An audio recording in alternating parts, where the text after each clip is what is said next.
Wow, first time ko nakita ng ating VP na nagsosorry sa kanyang mga kababayan. Ay, sa KOGC lang pala. No, sa Kingdom of Jesus Christ members, na kung saan nagsisisi daw po ang ating Vice Presidente kung bakit sinuportahan niya si PBBM. Ito po ba ang ating VC? Dahil pansin nyo naman po, no, naglilingkod siya para sa mga members lang ng KOGC, hindi po para sa buong Pilipino. Okay?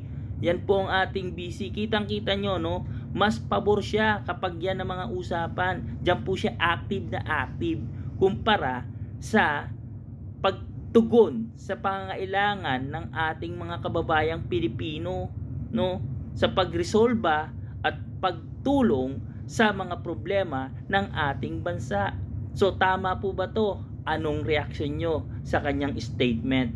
Ito po si Mar TV. Maraming salamat.